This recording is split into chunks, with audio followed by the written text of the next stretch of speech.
Hi, Shelley. This essay was a big improvement for you. I can see that you really like the work of Helmut Newton. I could be wrong, but that's the impression I got anyway. Anyway, here's an image by Elsie Simon, also known as Eva. She was Helmut Newton apprenticed with her, and you can see where he may have gotten some of his inspiration. In this image, there's some understated sexuality. The woman is crossing her legs in a very feminine way, uh, revealing white tonality in a dark background. But she's minding her own business, reading the newspaper. She manages to be aloof and in control of the situation. She's not affected by her surroundings. She's in control. In this image, let's see. Let me try to find it. Is it this one? Yes. This is also by Eva or Elsie Simon. Now, in a lot of Helmut Newton's pictures, his models pose with, um, with a lot of status objects such as lipsticks, furs, and so on, stilettos. Uh, Here, I mean, Elsie is demonstrating or depicting the props of status, of the accoutrements of a well-to-do woman, in her own way, in a more abstract style. This is a very abstract image, but you can see where Helmut Newton may have begun to get some of his inspiration. Here's an image from film noir. Now, he was also affected by film noir, which was a genre of film. Uh, it was very prominent in the United States from 1940 to about the mid 1950s, and it was they were generally revolved around being crime dramas, kind of cynical plots, not really, well, maybe romantic to some degree, but not idealistic. It showed the dark side of human nature and human deeds. So here's a typical image. This is from the film The Big Combo, and also film noir had its visual roots in German expressionist cinematography. Now, German expressionism was part of a larger movement in Europe in the 1920s and 1930s. Expressionism in painting and architecture and film revolved around showing a very subjective view of the universe. So, I mean, that's just the most simplistic way I can put it. So he was also influenced, of course, by S&M and kink and surrealism.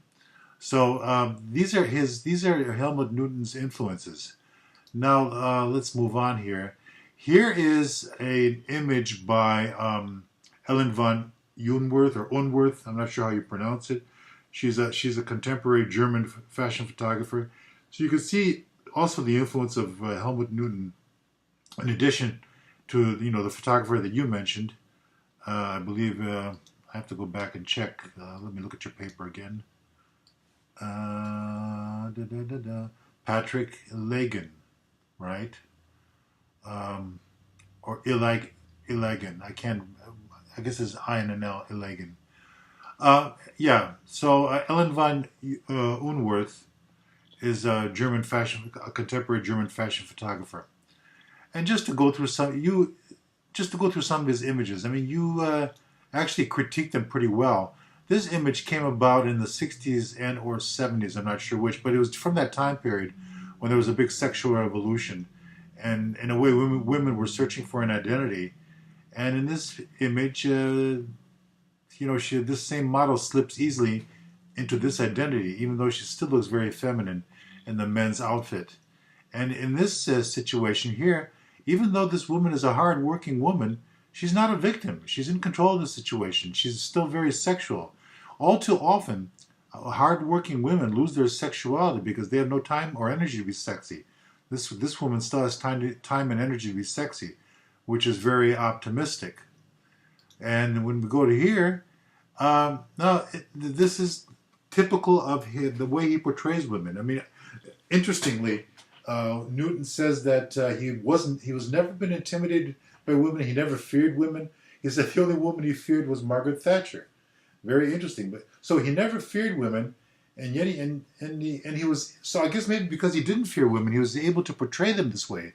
where they're actually flaunting their sexuality, and yet they're in control. They're not affected. They're not victims. They're not affected by any kind of threatening situation. Here, this woman is vulnerable and threatening at the same time. Now, granted, maybe this baseball bat should have been more lightly colored, so it's easier to see. Or maybe he meant for it to just to be hidden, and you got to really look at the image to pick up on it. Look at the low camera angle, how tall she looks because of the low camera angle. The dog, maybe the dog should have been white too. I mean, I have a bit of a problem with this image compositionally. But yeah, she's vulnerable and sexy, but at the same time, I don't think anyone could really approach her. She's got the bat and the dog. Forget about it. So she's in control of her situation, and she's unaffected by her environment. And this woman also is unaffected by her environment. What is she doing out at night in a place like this? I mean, look at the walls. I mean, this is not a great part of town. And she's dressed really well with heels, and she's alone. But she's not a victim. Again, she's in control of the situation. She's sexy. She's rich, but she's in control. So it's a very interesting aesthetic that Helmut Newton has. I'm going to leave it at that, Shelley. Good job on your essay, and I will talk to you next time. All right, take care.